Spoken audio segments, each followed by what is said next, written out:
کبھی کبھی رات کے سناٹے میں اچانک محسوس ہوتا ہے جیسے ابھی کوئی پاس سے گزرا ہو۔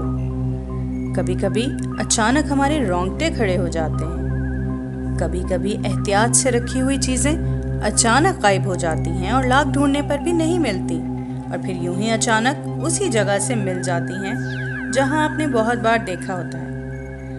کبھی کسی جگہ سے انجانا سا خوف محسوس ہونے لگتا ہے اور دل کی دھڑکنیں بے ترتیب ہو جاتی ہیں، اور کبھی کبھی تو سوتے وقت ہمیں یوں لگتا ہے کہ کوئی بھاری سی چیز ہم پر سوار ہے اور ہم سب کچھ دیکھنے اور سننے کے باوجود ہل نہیں سکتے۔ ہم چیخنا چاہتے ہیں مگر چیخ نہیں پاتے، یہاں تک کہ ساتھ لیٹے ہوئے ساتھی تک کو اپنی کیفیت کے بارے میں آگاہ نہیں کر پا رہے ہوتے، اور کچھ دیر بعد سب کچھ نارمل ہو جاتا ہے جیسے کچھ ہوا ہی نہ ہو۔ یہ ساری نشانیاں اس بات کی گواہی دیتی ہیں کہ ہمارے علاوہ بھی آس پاس کوئی مخلوق موجود ہے، کوئی اندیکھی انجانی سی مخلوق جو موجود تو ہے پر نظر نہیں آتی۔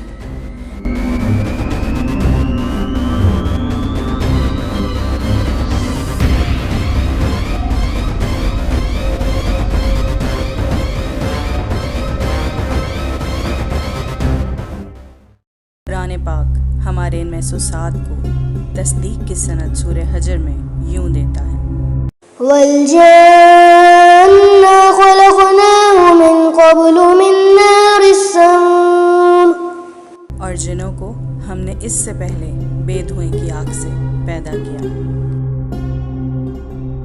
جن لفظ جنا سے نکلا ہے، جس کا مطلب ہے چھپا ہوا یا مخفی۔ جن اور شیاطین سپر نیچرل مخلوقات ہیں جنہیں انسان دیکھ نہیں سکتے۔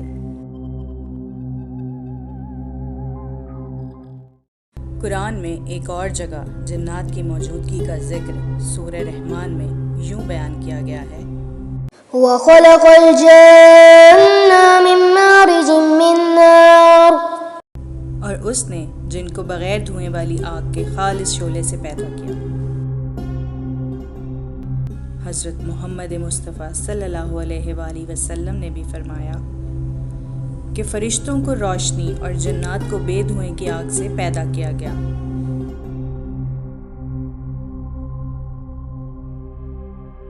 جنات کو بھی اللہ نے انسانوں کی طرح اپنی عبادت کے لیے پیدا کیا۔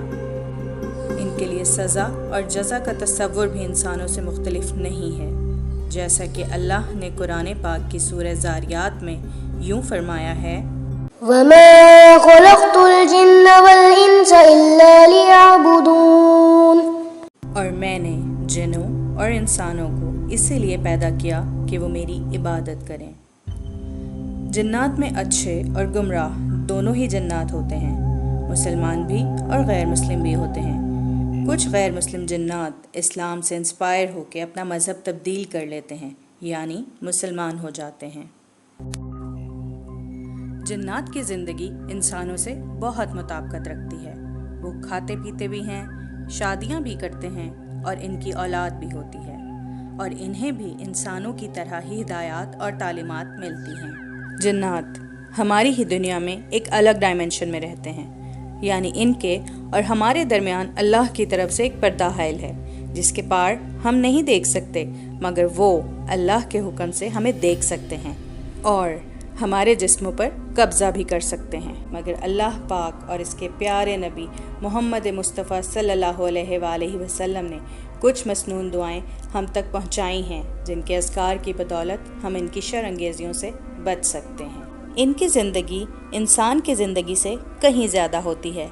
یہ کئی ہزاروں سال جیتے ہیں اور انسانوں کی طرح ہی اپنے مقررہ وقت پر اس دنیا سے رخصت ہو جاتے ہیں، مگر شیاطین کا معاملہ اس سے مختلف ہے، کیونکہ ابلیس نے اللہ سے قیامت تک زندہ رہنے کی مہلت مانگی تھی اور اللہ نے اسے وہ عطا کر دی تھی۔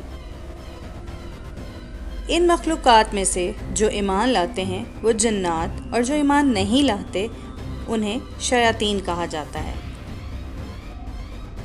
جنات کو اللہ پاک نے بے شمار سپر پاورز عطا کی ہیں، جن میں شکل کی تبدیلی، یعنی یہ کسی بھی شکل میں اپنے آپ کو بدل سکتے ہیں۔ مثال کے طور پر اگر یہ کسی کتے، سانپ، انسان یا پھر کسی اور شکل میں انسان کے سامنے ظاہر ہوتے ہیں تو پھر انسانی دنیا کے قانون ان پر بھی لاگو ہوں گے کہ اگر کسی وجہ سے وہ زخمی ہوتے ہیں یا کسی حادثہ کی صورت میں مرگ الموت میں مبتلا ہوتے ہیں تو ان کی موت واقع ہو جاتی ہے۔ اللہ تعالی ہمیں ہر بری گھڑی سے بچائے اور ہمیں اپنے حفظ و امان میں رکھے اور ہمارا خاتمہ ایمان پر ہو، آمین یا رب العالمین۔